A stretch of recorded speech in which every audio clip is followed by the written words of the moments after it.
नमस्कार, मेरा नाम मयंक है और मैं द टूरिज्म स्कूल में पढ़ाता हूँ।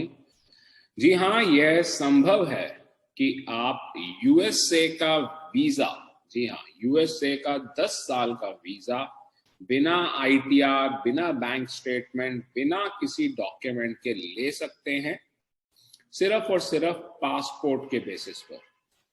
सबसे इंपॉर्टेंट इसके अंदर होता है यूएसए का वीज़ा फॉर्म भरना। तो आज की इस वीडियो में या इस क्लास में मैं आपको यही सिखाऊंगा कि आप यूएसए का वीजा फॉर्म कैसे भर सकते हो। मैं हर एक क्वेश्चन को आपको एक्सप्लेन करूंगा कि वो क्यों पूछ रहे हैं और उसका आपको किस तरह से जवाब देना चाहिए है। तो सबसे पहले हम क्या करेंगे, हम गूगल के ऊपर चले जाएंगे। मैं अपनी स्क्रीन आपके साथ शेयर कर रहा हूँ, आप सब देख पाएंगे उसके ऊपर। तो सबसे पहले मैं आपको गूगल पर ले जाता हूँ। यहां पर हम लिख लेते हैं DS-160, क्योंकि जो हमारा यूएसए का वीजा फॉर्म है उसका नाम है DS-160। जैसे ही आप DS-160 लिखते हैं तो यहाँ पर आ जाता है नॉन इमिग्रेंट वीजा इंस्ट्रक्शंस, और ये साइट है ceac.state.gov। जी हाँ, आपने इस साइट पर जाकर वीजा फॉर्म फिल करना है। अगर आप लिखोगे यूएसए वीजा फॉर्म तो बहुत सारी फ्रॉडलेंट साइट आती हैं, इसीलिए आपको मालूम होना चाहिए कि आपको किस साइट के ऊपर जाना है। बहुत आसान है, आप सब अपना वीजा अपने आप फिल कर सकते हैं, वीजा फॉर्म। यहाँ पर जैसे ही ये पेज खुलता है आप देख सकते हैं कि आपको सिलेक्ट करना है कि आपकी लोकेशन क्या है। तो अगर जैसे हम इंडिया में हैं, अगर आप पाकिस्तान में हैं तो पाकिस्तान भी चूज कर सकते हैं, बांग्लादेश में हैं, श्रीलंका में हैं, नेपाल में हैं, भूटान में हैं, जो आपको ठीक लगता है। तो इंडिया के अंदर भी आपके पास ऑप्शंस आ रही हैं, इंडिया, चेन्नई, हैदराबाद, कोलकाता, मुंबई, न्यू दिल्ली। तो अगर आप पंजाब में हैं तो आप न्यू दिल्ली इधर पिक कर लीजिए। इसके बाद आप यहाँ पर जो नीचे कोड आ रहा है वो डाल देंगे।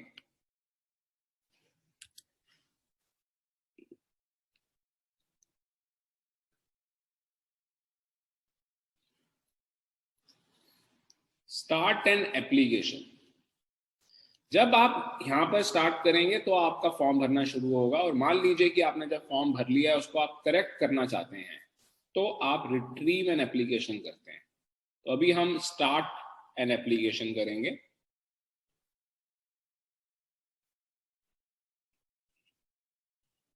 तो यहाँ पर आप देख रहे हैं कि ये भी आपको बता रहे हैं कि काफी तरह के फ्रॉड होते हैं यूएसए के वीजा को लेकर। तो आप किसी के चक्कर में ना पड़े, किसी को पैसे ना दें, ये सारा काम खुद करें।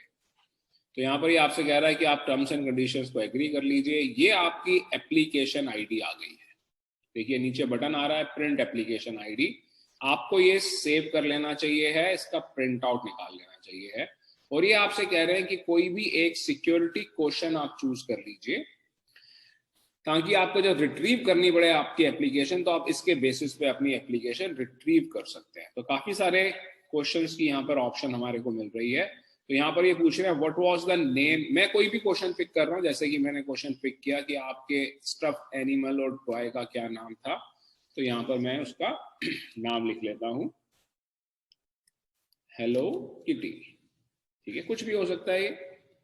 और हम कंटिन्यू कर देते हैं और हमारा वीजा फॉर्म खुल जाता है। ठीक है, आप ऊपर देख सकते हैं आपको 90 मिनट लगेंगे एस्टिमेटेड। ठीक है, एक्सपायरेशन की डेट आ रही है इसकी, आपके फॉर्म का नंबर आ रहा है, ठीक है, कंट्रोल नंबर आ रहा है, और ये आपकी एप्लीकेशन आईडी यहाँ पर आ रही है। इधर आप लेफ्ट में देखेंगे तो ये आपको बता रहा है कि इसके कितने पेजेस हैं। ठीक है, गेटिंग स्टार्टेड, पर्सनल से रिलेटेड 2 पेजेस हैं इसके, पर्सनल 1, पर्सनल 2, फिर ट्रैवल से रिलेटेड, फिर आपके ट्रैवल कंपेनियन से रिलेटेड जो आपके साथ जा रहे हैं उनके बारे में आपको बताना होगा। ट्रैवल के अंदर आपको ये बताना होगा कि आप कहाँ कहाँ ट्रैवल कर रहे हैं। पहले अगर कभी आप यूएस गए हैं तो उसकी डिटेल यहाँ पर भरनी होगी, उस पेज पे जाके भरनी होगी। Address, phone number, passport detail, US contact number, अगर कोई यूएस में कॉन्टैक्ट है, नहीं तो होटल का नाम, फैमिली डिटेल, आपके फैमिली के बारे में पूछेंगे, work, education, security and background. Work, education और ट्रेनिंग के अंदर पूछा जाएगा कि आप क्या काम करते हैं या कहाँ जॉब करते हैं या क्या आपकी पढ़ाई लिखाई है। सिक्योरिटी एंड बैकग्राउंड के अंदर वो सब पूछा जाएगा कि क्या आपने कभी कुछ गलत काम किया है, ये सारा कुछ। तो हम स्टार्ट करते हैं। सबसे पहले ये सरनेम पूछ रहे हैं, तो सरनेम मैं यहाँ पर लिख देता हूँ नारंग। जो भी सरनेम है आपके कैंडिडेट का, अगर आप वीजा एजेंट हैं तो आप अपने कैंडिडेट का सरनेम लिख दीजिए। अगर आपके कैंडिडेट का सरनेम है ही नहीं पासपोर्ट पर तो आप लिख देंगे LNU, लास्ट नेम अननोन। ठीक है, जैसा पासपोर्ट में है बिल्कुल वैसा हमारे को भरना होता है। गिवन नेम, मैं अपना नाम डाल रहा हूं Mayank. Full name in native alphabet, तो ये हमारे को छोड़ना होता है, डज नॉट अप्लाई कर दीजिए आप इसको। एक कुछ कंट्रीज के अंदर जैसे कि चाइना में हमें ये भरना होता है। Have you ever used other names, ठीक है, जैसे कि लड़कियों का नाम चेंज हो जाता है शादी के बाद, उन लोगों को ये भरना होता है। अभी हम इसको नो कर लेते हैं। Do you have a telecode, इसको भी आप नो कर दीजिए। ये भी जो स्पाई होते हैं या जो इस तरह की नौकरी करते हैं जिन्हों को कुछ टेली कोड दिए गए होते हैं, जिसको सारी दुनिया प्रेजेंट, सारी दुनिया की गवर्नमेंट जो है उसको रिकॉग्नाइज भी करती है, तो वो लोग इसको भरते हैं। ठीक है, अभी आप इसको नो कर दीजिए। फिर हम आगे चलते हैं। जेंडर पूछ रहे हैं तो जो भी जेंडर है वो हम भर देंगे। मैरिटल स्टेटस, जो भी मैरिटल स्टेटस है वो हम भर देंगे इसके अंदर। ठीक है,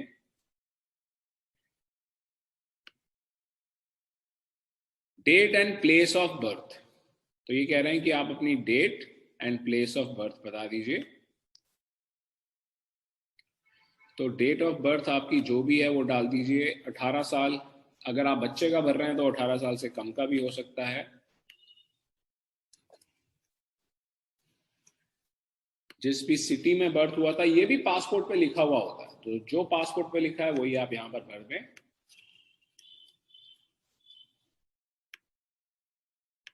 कंट्री हमारी वही आ जाएगी इंडिया। अगर आप पाकिस्तान से भर रहे हैं तो पाकिस्तान आ जाएगा, बांग्लादेश से भर रहे हैं तो बांग्लादेश आ जाएगा। नेक्स्ट पेज पे आ जाते हैं। पहला पेज हमने भर लिया, ठीक है, और अगर हम कोई गलती करेंगे तो ये नेक्स्ट पेज पर नहीं जाएगा। जैसे कि आगे आप देखोगे मुझसे भी गलतियां होंगी तो ये अगले पेज पर नहीं जाएगा। हम सेकंड पेज आ जाते हैं। आप देख रहे हैं यहाँ पर पर्सनल 2 भी एक्टिव हो गया है। Country, region of origin, nationality पूछ रहे हैं हमसे, ठीक है, तो जैसे कि हम इंडियन हैं तो हम इंडिया यहाँ पर कर देते हैं। Do you hold or have you held any nationality other than one indicated above on nationality? जी हाँ, ये संभव है। ठीक है, ये बिल्कुल संभव है कि कुछ लोगों के पास डुअल सिटीजनशिप होती है। नीदरलैंड भी अलाउ करता है, आप डुअल सिटीजनशिप ले सकते हो, तो पर 99% लोगों के पास नहीं होगी। आप इसको नो कर दीजिए। Are you a permanent resident of a country, region other than your country, ऐसा भी संभव है, जैसे कि कई लोगों के पास कनाडा की PR है और इंडिया के सिटीजन है, पर अभी हम इसको नो कर देते हैं, अदरवाइज आप यस करेंगे। नेशनल आइडेंटिफिकेशन नंबर, तो बहुत सारे लोग इसके अंदर कंफ्यूज होते हैं और ये सोचते हैं कि क्या भरा जाए। जी हाँ, आप चाहें तो अपना आधार कार्ड भर सकते हैं, पर हम इंडियंस को आधार कार्ड भरने की जरूरत नहीं है। हमारे को यहाँ पर अपना पासपोर्ट नंबर ही भरना है। ठीक है, तो मैं यहाँ पर अपना पासपोर्ट नंबर भर रहा हूँ। फिर ये पूछ रहे हैं कि आपके पास US सोशल सिक्योरिटी नंबर है। जी हाँ, ये भी संभव है कि कुछ इंडियन सिटीजन्स के पास US सोशल सिक्योरिटी नंबर है, पर इसको भी हम डज नॉट अप्लाई कर देते हैं। US टैक्स पेयर ID, इसको भी हम डज नॉट अप्लाई कर देते हैं। तो आप प्लीज इस बात को समझिए कि ये सेम कॉमन फॉर्म पूरे दुनिया से लोग यूज करते हैं, इसीलिए बहुत सारे क्वेश्चंस ऐसे हैं जो हमारे को इम्प्लीमेंट नहीं करने होते। अब हम आगे आ जाते हैं। नीचे सेव की भी ऑप्शन आ रही है, सेव करते हुए चले। ठीक है, हमेशा सेव करते हुए चलना चाहिए, नहीं तो अदरवाइज ये फॉर्म करप्ट हो जाता है। Purpose of trip to the US, तो ये कह रहे हैं कि आपका कारण क्या है। सबसे आराम से हमारे को विजिटर वीजा मिलता है, जिसे हम B1 B2 कहते हैं, और आराम से 10 साल का ये वीजा हमारे को मिल जाता है, तो हम इसको कहते हैं टेम्परेरी बिजनेस प्लेजर विजिटर। ठीक है, तो यहाँ पर से हम ये पिक कर लेते हैं। इसके अलावा बहुत सारी ऑप्शंस आ रही हैं, आप लोगों की अगर कोई और रिक्वायरमेंट है तो आप उसको पिक कर सकते हैं, प्रोसेस यही रहेगा। तो मैं यहाँ पर टेम्परेरी बिजनेस प्लेजर विजिटर कर देता हूँ। जो USA का टूरिस्ट वीजा मिलता है या जो विजिटर वीजा मिलता है उस पर बिजनेस मीटिंग्स करना अलाउड है। जी हाँ, business and tourism temporary visitor, इसका मतलब है B1 B2, तो हम ये B1 B2 को ही पिक कर लेते हैं। अगर आप किसी कंपनी, मान लीजिए आप अपने लिए वीजा अप्लाई कर रहे हैं और आप किसी कंपनी में नौकरी करते हैं, तो आपकी कंपनी आपको बिजनेस या कॉन्फ्रेंस पिक करवाएगी। यहाँ पर हम बिजनेस एंड टूरिज्म पिक कर लेते हैं। Have you made a specific travel plan, तो ये पूछ रहे हैं कि क्या आपने कुछ ट्रैवल प्लान बनाए हैं, तो इसको आप यस कीजिए, ठीक है, आपने चाहे बनाए हैं या नहीं बनाए। एक हमारे को टेंटेटिव डेट देनी होती है, ये नहीं कह रहे कि आप जरूर इसी डेट पे जाएं। अगर आप अभी अप्लाई कर रहे हैं, मान लीजिए कि 10 दिन के बाद आपको वीजा मिल जाता है, तो जिस दिन से आपको वीजा मिलेगा उस दिन से आपका वीजा वैलिड होगा। हो सकता है कि आपके ट्रैवल प्लान्स जो हैं वो 3 महीने बाद के, पर जिस दिन से आपको वीजा मिल जाएगा, जिस दिन वापस आपके हाथ में पासपोर्ट आ जाएगा, उस दिन से आपका वीजा स्टार्ट हो रहा होगा, ठीक है। तो यहाँ पर मैं डेट ऑफ अराइवल लिख देता हूँ अप्रैल की, 6 अप्रैल कर देता हूँ, मैं 1 अप्रैल कर लेता हूँ ताकि मुझे याद रहे। 1 अप्रैल 2022, जैसे कि आज 5 जनवरी 2022 है। अराइवल फ्लाइट पूछ रहे हैं, आपको पहले से एयर टिकट बुक नहीं करनी है, सिर्फ जो भी आपको लगता है कि इस फ्लाइट में जाओगे उसका नंबर डालना है। तो मैं यहां पर डाल देता हूं AI147 कि मैं इस एयर इंडिया की इस फ्लाइट के अंदर जाऊंगा। कहां पहुंचूंगा? मैं पहुंचूंगा सैन फ्रांसिस्को, ठीक है। फिर वापस कब आऊंगा? यूएसए से मैं निकलूंगा कब? तो यहां पर मैं पिक कर लेता हूं 2 तारीख अप्रैल में मैं घुसा हूं, तो मैं मई में वापस आ जाऊंगा, और यहां पर मैं कर लेता हूं फिर से 2022। डिपार्चर फ्लाइट कौन सी होगी? तो डिपार्चर फ्लाइट भी मेरी AI148 होगी, ठीक है। जो फ्लाइट जाती है, जब वही एयरलाइन की फ्लाइट वापस आ रही है तो उसका नंबर चेंज हो जाता है, ठीक है। इन्हीं बातों से इन्हें पता लगता है कि जिसने भरा है वो सच में ट्रैवलर है या नहीं है। डिपार्चर सिटी जरूरी नहीं है कि आप सैन फ्रांसिस्को से ही वापस आ रहे हो, मैं डिपार्चर सिटी लिख देता हूं न्यूयॉर्क, ठीक है। एंटर कर रहा हूं मैं सैन फ्रांसिस्को से और मैं वापस आऊंगा न्यूयॉर्क से। Provide the locations you plan to visit in US, तो आप जरूरी नहीं है कि सिर्फ सैन फ्रांसिस्को ही जाओ, जहां जहां आप जा रहे हैं उन जगहों के नाम यहाँ पर लिख दीजिए। ये भी हो सकता है कि आप सिर्फ न्यूयॉर्क जा रहे हो, सिर्फ सैन फ्रांसिस्को जा रहे हो, तो जो भी आप लिखना चाहते हैं यहाँ पर आप लिख दीजिए। तो मैं यहाँ पर सैन फ्रांसिस्को लिख देता हूँ, फिर एक और लिख देता हूँ यहाँ पर सिटी, ऐड अनदर पे जाकर सियाटल लिख देता हूँ, फिर उसके बाद मैं शिकागो लिख देता हूँ, फिर उसके बाद मैं यहाँ पर बफेलो लिख देता हूँ, और लास्ट में मैं लिख देता हूँ न्यूयॉर्क। आप कोई भी सीट पिक कर सकते हैं, यूएसए के मैप की हेल्प ले लीजिए, इंटरनेट की हेल्प ले लीजिए। अब ये आपसे पूछ रहे हैं कि आप एड्रेस बताइए, कि आप जहां पर रहेंगे उसका आप एड्रेस बताइए। तो मैं यहां पर डाल देता हूं कि हम डेलेवर स्ट्रीट में रहेंगे, सैन फ्रांसिस्को में, ठीक है। क्योंकि मैं जाता रहता हूं तो मेरे को एड्रेस मालूम है, इसीलिए मैंने अपने हिसाब से यहाँ पर एड्रेस लिख लिया। आप इसके अंदर इंटरनेट की हेल्प ले सकते हैं, ठीक है।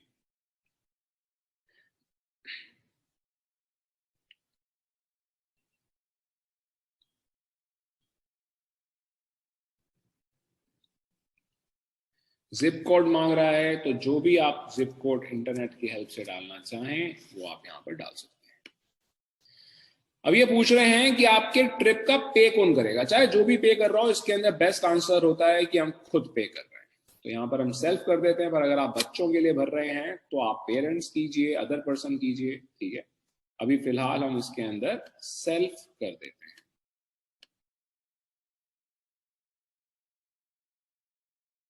यहां पर हम डज नॉट अप्लाई कर देते हैं, एक बार फिर से चेंज करते हैं, कुछ ना कुछ गलतियां होती रहती हैं, दोबारा क्लिक हो गया था इसीलिए ये आ गया है। रिलेशनशिप टू यू हमने इसको डज नॉट अप्लाई किया है। Is the address of the party paying for your trip the same as your home, तो अभी इसको हम यस ही कर देते हैं और सेव कर लेते हैं। आगे जाएगा नहीं, एरर आएगी, देखते हैं। जो एरर आएगी तो आप एरर भी सीखेंगे।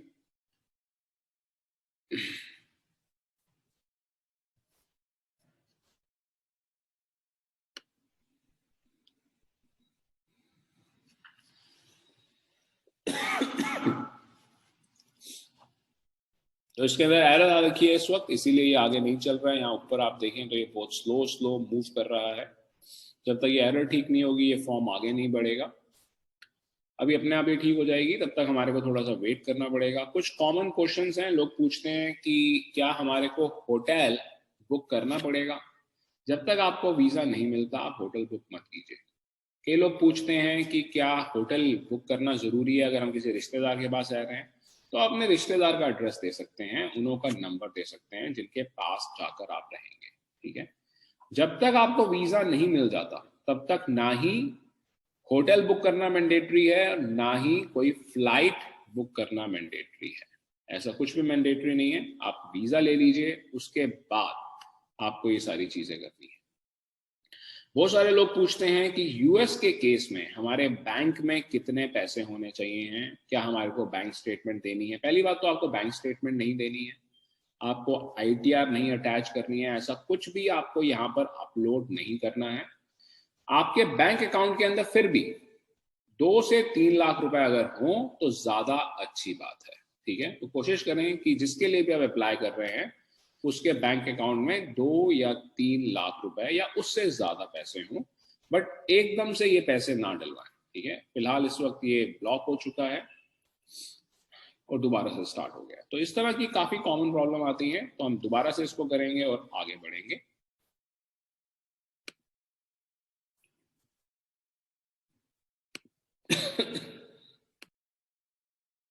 मैंने दोबारा से फॉर्म भरा है और जहां पर मैंने रोका था वहीं से दोबारा से स्टार्ट किया है। तो ये बड़ी कॉमन प्रॉब्लम है यूएस से फॉर्म के साथ, अगर हम गलती करेंगे तो कई बार टाइम वेस्ट हो जाता है। Entity person paying your trip, तो ये पूछ रहे हैं कि कौन पे कर रहा है, तो यहाँ पर हम सेल्फ कर लेते हैं। तो गलती से मैंने अदर पर्सन क्लिक कर दिया था और उसकी डिटेल नहीं भरी थी, और यहाँ पर हम आगे ट्रैवल कंपेनियन पे चले जाते हैं। तो यहाँ पर हम ट्रैवल कंपेनियन पे आ जाते हैं। यहाँ पर आप देख रहे हैं ट्रैवल कंपेनियन वाला पेज जो है वो हाईलाइटेड हो चुका है। पर्सन्स ट्रैवलिंग विद यू, जो भी साथ ट्रैवल कर रहा है उसकी डिटेल देनी है, ठीक है। अभी फिलहाल मैं इसको नो कर देता हूं कि मैं अकेले जा रहा हूं, पर यहाँ पर मैं आपको ये भी समझाना चाहूंगा कि अगर आप अकेले अप्लाई कर रहे हैं टूरिस्ट वीजा तो आपको वीजा मिलने के चांसेस कम है। अगर 2 लोग इकट्ठे अप्लाई करेंगे, चाहे वो इकट्ठे ट्रैवल ना करें, तो भी उनको वीजा मिलने के चांसेस ज्यादा हो गए। Are there other person travelling with you, तो मैं इसको अभी नो कर लेता हूँ। जी हाँ, अगर आप बिजनेस पे जा रहे हैं तो अकेले जरूर जा सकते हैं और वीजा भी जरूर मिलता है। फिर हम अगले पेज पे आ जाते हैं।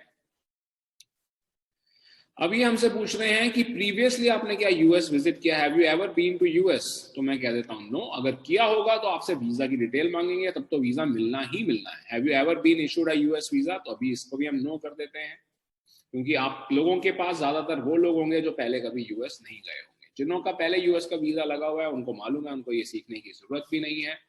Have you ever been refused a US visa, तो इसको भी हम नो कर देते हैं। Has anyone ever filed an immigrant petition on your behalf with the United States Citizenship and Immigration? तो इसको भी हम नो कर देते हैं। अगर हुआ है तो आपको इसको यस करना होगा। I'm sorry, I'm getting a small. Just give me a second. Office में होने का यही थोड़ा सा फायदा और नुकसान है कि अगर कॉल आएगी चाहे रात के 10 बजे हो, आपको फोन उठाना ही होगा, ठीक है। इस वक्त रात के 9 बजे हुए हैं लगभग, और मैं ऑफिस से काम कर रहा हूँ, आप लोगों के लिए वीडियो बना रहा हूँ। वापस यहीं आ जाता हूँ मैं। तो ये सब मैंने नो कर दिया और हम आगे वाले पेज पे आ। जिस तरह से मैंने इस फॉर्म को बीच में छोड़ दिया था, इस वजह से भी ये एक्सपायर हो जाता है। छोड़ोगे अगर तो नीचे सेव करके छोड़ो, नीचे बटन आता है सेव का, सेव करो, फिर छोड़ो, रिट्रीव एन एप्लीकेशन करो, ठीक है। अब ये पूछ रहे हैं कि आपका एड्रेस बता दीजिए, ठीक है। तो जो भी हमारा एड्रेस है इंडिया के अंदर वो हम यहाँ पर बता देते हैं, 901 रोहित हाउस, ठीक है। तो ये द टूरिज्म स्कूल का एड्रेस है, अभी मैंने वही यहाँ पर डाल दिया है। Mailing address, is your mailing address the same as your home address? तो इसको मैं यस कर देता हूँ और आगे बढ़ जाते हैं हम। आपसे फोन नंबर पूछ रहे हैं, अगर आप कोई फोन नंबर डालना चाहें तो वो आप यहाँ पर डाल सकते हैं। अभी मैं इसको डज नॉट अप्लाई कर देता हूँ, पर अगर डालेंगे तो उल्टा अच्छा है। Have you used any other phone numbers in the last 5 years? अगर किया है तो यस कर दीजिए, तो डिटेल मांगेंगे। इसको नो कर दीजिए। जो भी आपकी ईमेल आईडी है, जैसे कि मेरी ईमेल आईडी है faculty@thefutureschool.com, वो आप भर दीजिए। Have you used any other email address in the last 5 years? Possible ही नहीं है कि ना हुआ, तो इसको यस कीजिए, ठीक है। और जो भी ईमेल आईडी आपने यूज की है उसको आप यहाँ पर भर दीजिए, ठीक है। तो मेरी ईमेल आईडी जो दूसरी, जो मेरी पर्सनल ईमेल आईडी है, मैं वो यहाँ पर डाल देता हूँ, mayanknarang@hotmail.com। फिर हम आगे आ जाते हैं सोशल मीडिया। ये आपसे कह रहे हैं कि क्या आपका फेसबुक अकाउंट है, क्या आपके पास ट्विटर अकाउंट है, तो इसको देने में कोई बुराई नहीं है, ठीक है। अगर नहीं है तो आप नन कर दीजिए, ठीक है। तो मैं इसको नन कर देता हूं, पर इसको देने में ज्यादा फायदा है, ठीक है। Do you wish to provide information about your presence on any other website or application you have used within the last 5 years? अगर आपने कोई भी वेबसाइट यूज किया, उसकी डिटेल क्या आप देना चाहेंगे? इन सब चीजों से ये चेक करते हैं, जिन लोगों के पास ये होगा उनकी रिलायबिलिटी ज्यादा मानी जाएगी। और आप इस बात को समझते हैं कि जो लोग थोड़े से पिछड़े हुए जगहों से हैं, उनके पास ये चीजें थोड़ी कम होती हैं, ठीक है। तो अभी फिलहाल मैं इसको नो कर देता हूं, पर हमारे को इसको यस करना चाहिए, उसकी डिटेल डालनी चाहिए। Do you have a social media presence? तो इसको मैंने नन ही किया हुआ है, इसको नो किया हुआ है, और हम आगे चले जाते हैं। अभी हमसे पासपोर्ट से रिलेटेड डिटेल मांगेगा। देख रहे हैं आप, हमने 50% से ज्यादा फॉर्म फिल कर लिया है। पासपोर्ट ट्रैवल डॉक्यूमेंट टाइप, तो ये कह रहे हैं कि आपका रेगुलर पासपोर्ट है, ऑफिशियल है। ऑफिशियल होता है जो लोग गवर्नमेंट जॉब करते हैं उनको मिला है, गवर्नमेंट जॉब पर जाने के लिए, ठीक है। डिप्लोमेटिक जैसे एमएलए वगैरह को मिलता है, तो हम इसको रेगुलर कर लेते हैं। आपके पासपोर्ट का नंबर, तो वही नंबर डालना है जो आपने पहले डाला था, ऑब्वियसली वही डालेंगे, कुछ आप नकली तो डाल नहीं रहे हैं। पासपोर्ट बुक नंबर, बहुत सारे लोग यहाँ पर कंफ्यूज हो जाते हैं, उनको लगता है कि इसे डज नॉट अप्लाई करना है। हम सबके पासपोर्ट पे एक फाइल नंबर है, तो वो फाइल नंबर आपको यहाँ पर डालना है, 1818 जो भी हो सकता है वो, 9090। मैं अभी वो नंबर डाल रहा हूँ जो मुझको याद रहेगा, ठीक है। अब अपने पासपोर्ट में देखकर ये डाल सकते हैं, जिस भी कैंडिडेट के लिए भर रहे हैं उसके पासपोर्ट के लास्ट पेज पर ये लिखा हुआ होता है फाइल नंबर, वहां से आप डाल सकते हैं। किसने इशू किया है? इंडिया ने इशू किया। Where was the passport travel document issued? तो जिस भी सिटी में हुआ है वो आप लिख दीजिए। मेरा पासपोर्ट दिल्ली में इशू हुआ है तो मैं दिल्ली कर दूंगा।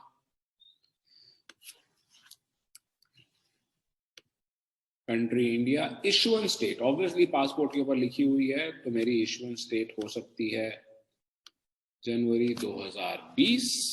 अगर मेरी इशुएंस डेट 1 Jan 2020 है तो इसकी एक्सपायरेशन होगी 31 दिसंबर। 10 साल के लिए पासपोर्ट बनता है कॉमनली, छोटे बच्चों का 5 साल के लिए बनता है, 31 दिसंबर 2030। तो ये 10 साल पूरे हो जाते हैं।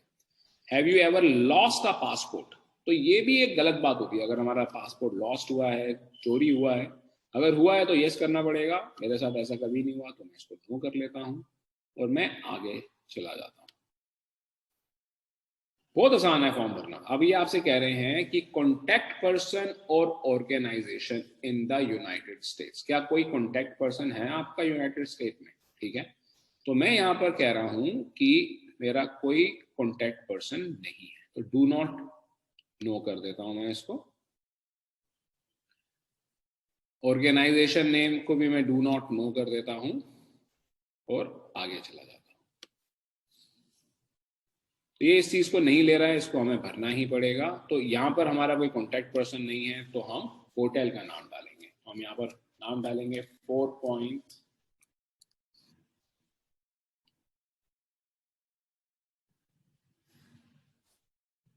शेरेटन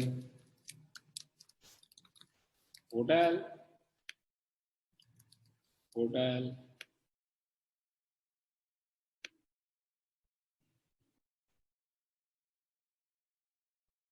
नेम को मैं डज नॉट नो कर लेता हूँ। ऑर्गेनाइजेशन नेम को मैं होटल का नाम डाल देता हूँ, 4 point Sheraton hotel San Francisco. समझ जाएंगे इतने से, उससे ज्यादा लिखा नहीं जा रहा। अदर कर देते हैं यहाँ पर कि ये हमारी अकोमोडेशन है। तो ये एड्रेस पूछ रहे हैं, तो फिर वही हम एड्रेस डाल देते हैं, डेलीवर्ड स्ट्रीट सैन फ्रांसिस्को, ठीक है। फोन नंबर ऑब्वियसली कोई ना कोई होगा, होटल की वेबसाइट में लिखा होता है। ईमेल एड्रेस होती है और अभी फिलहाल मैं इसको डज नॉट अप्लाई कर देता हूँ और आगे चला जाता हूँ। अभी भी एरर दिखा रहा है, तो इस एरर को हम ठीक करेंगे। फ़ोन नंबर मांग रहा है, तो हम यहाँ पे फ़ोन नंबर डाल देंगे।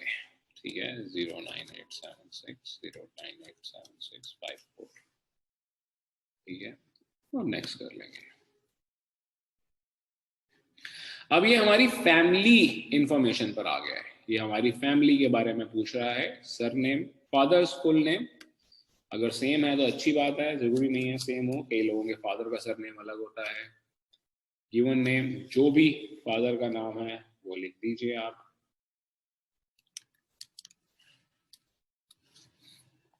डेट ऑफ बर्थ लिख दीजिए अपने फादर की, कुछ भी हो सकती है। February 1955। Is your father in the US? तो इसको हम yes है तो yes, नहीं तो no कर देंगे। मदर्स फुल नेम, ठीक है।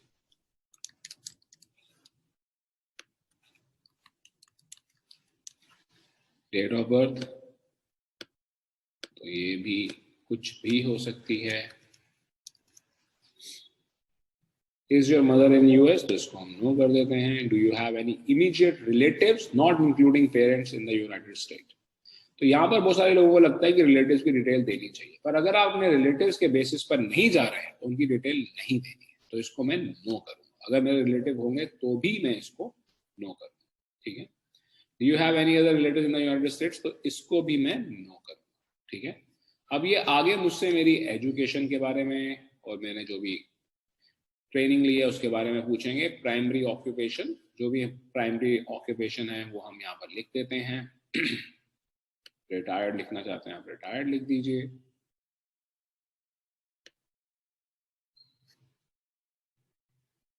वर यू प्रीवियसली एम्प्लॉयड, तो आप इसको यस कर देते हैं। एम्प्लॉयर नेम, जो भी एम्प्लॉयर रहा हो आप उसका नाम यहाँ पर लिख दीजिए। ठीक है, जो भी, ठीक है, सच लिखना चाहिए, सच लिखने में हमेशा फायदा मिलता है। एम्प्लॉयर का जो भी एड्रेस रहा हो वो लिख दीजिए।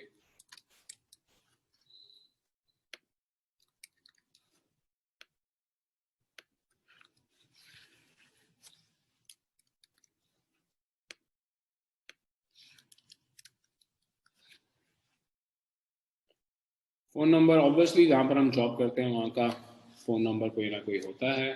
ठीक है,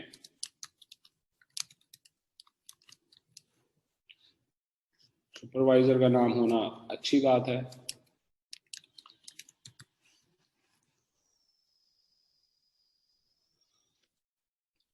एम्प्लॉयमेंट डेट फ्रॉम, कब से आपकी नौकरी लगी वो हमारे को यहाँ पर बताना है।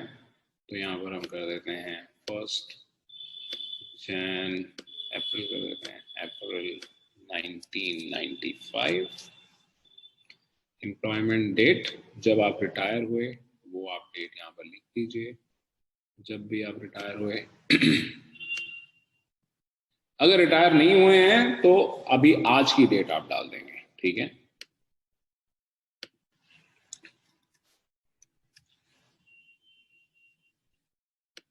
जो भी आपकी ड्यूटीज थी, ठीक है, वो आपने यहाँ पर एक्सप्लेन करनी है।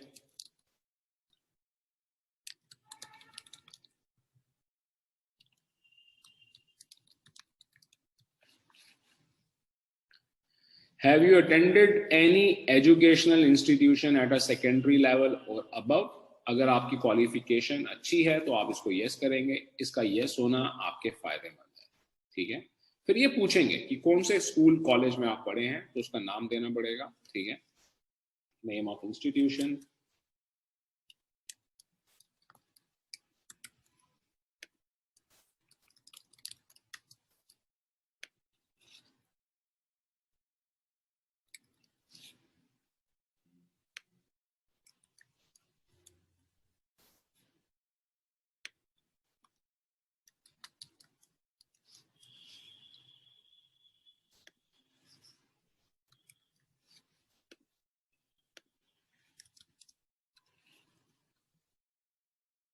जो भी आपने कोर्स किया है वो आप यहाँ पर लिख दीजिए।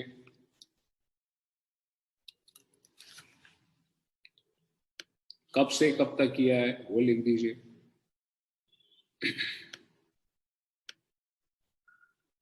1 जुलाई 1992 to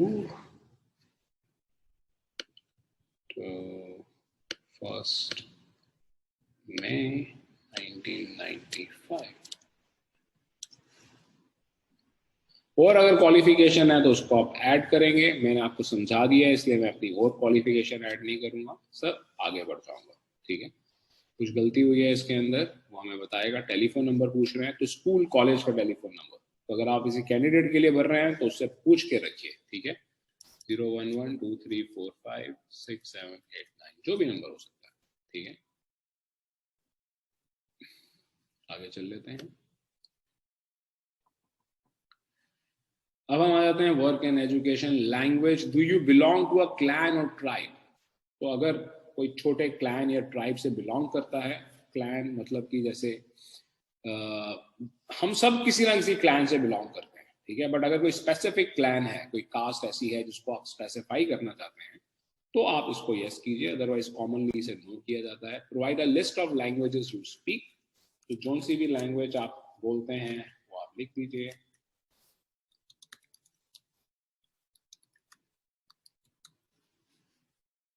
ओके, ये हमारे को एक एक करके ऐड करनी है, कॉमा करके नहीं करनी। इंग्लिश, हिंदी,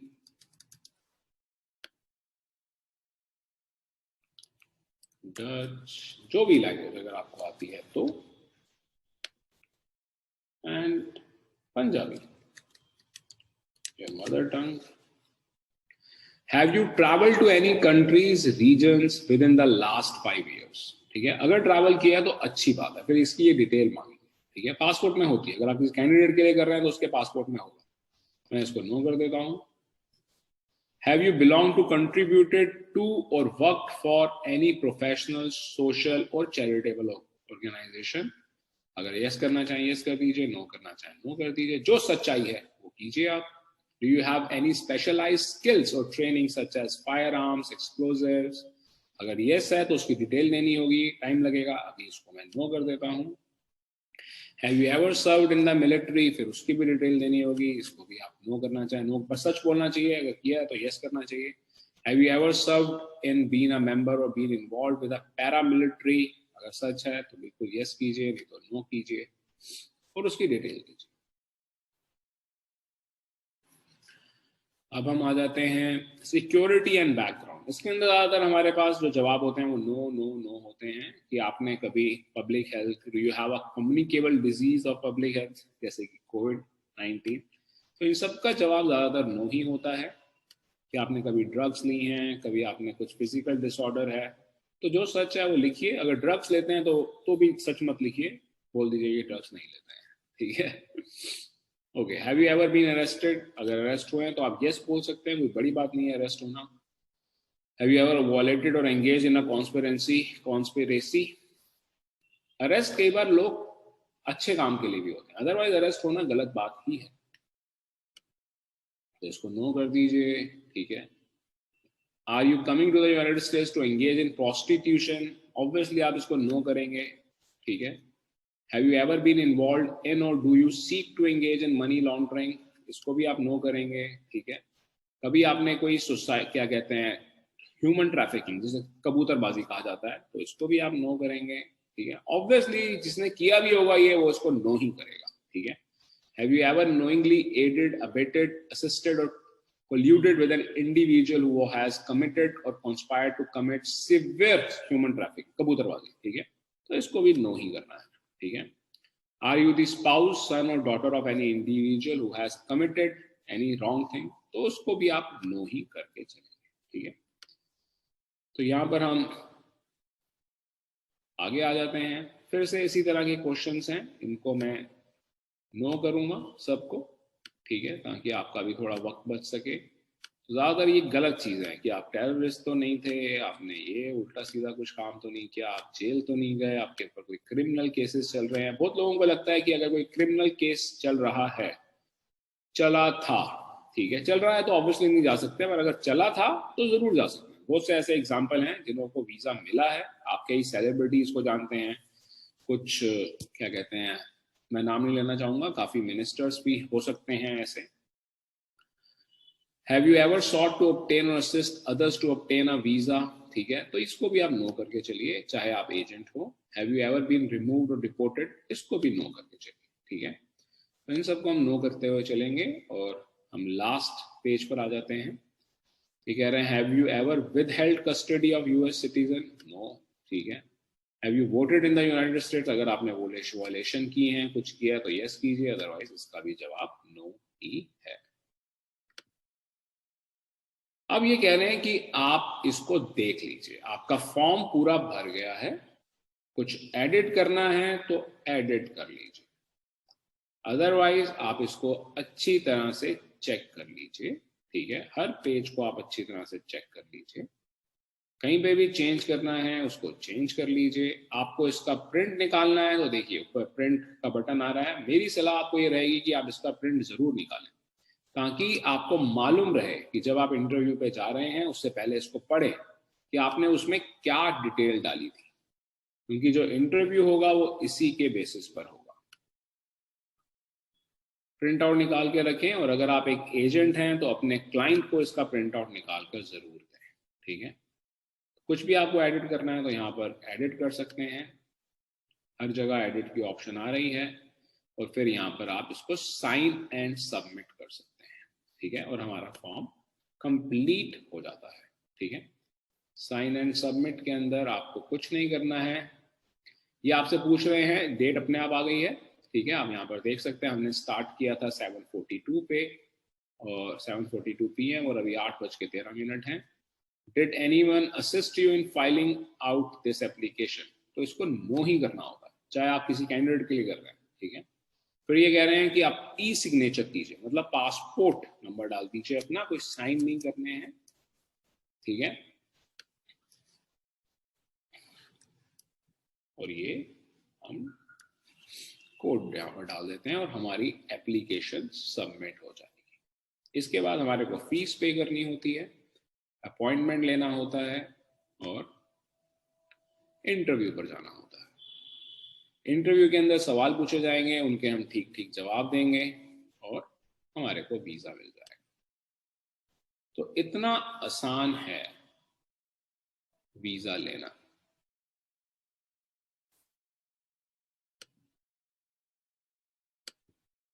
इतना आसान है यूएसए का वीजा फॉर्म भरना। तो किसी को यूएसए का वीजा फॉर्म भरने के, अगर आप खुद कैंडिडेट हैं तो आप खुद भर सकते हैं, आपको किसी को इसके पैसे देने की जरूरत नहीं है। और अगर आप वीजा एजेंट हैं तो आप इस काम के 5,000 चार्ज कर सकते हैं।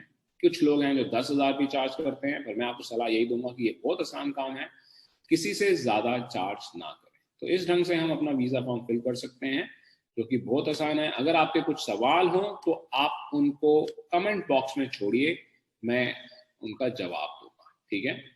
जैसे कि यहाँ पर आप देख सकते हैं कि ये कंप्लीट हो चुका है, ठीक है, और ये वीडियो भी हमारी कंप्लीट हो जाती है। मैं होप करता हूँ, मैं उम्मीद करता हूँ कि आपने इससे सीखा। वीजा मैनेजमेंट बहुत आसान काम है। मैं आपको कभी सलाह नहीं दूंगा कि गलत लोगों से या गलत तरीके से आप किसी कंट्री में जाएं।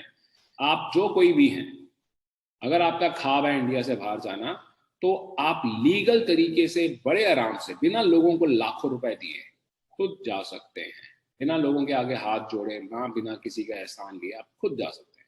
इस चीज को सीखिए और जाइए। This is Mayank from the tourism school.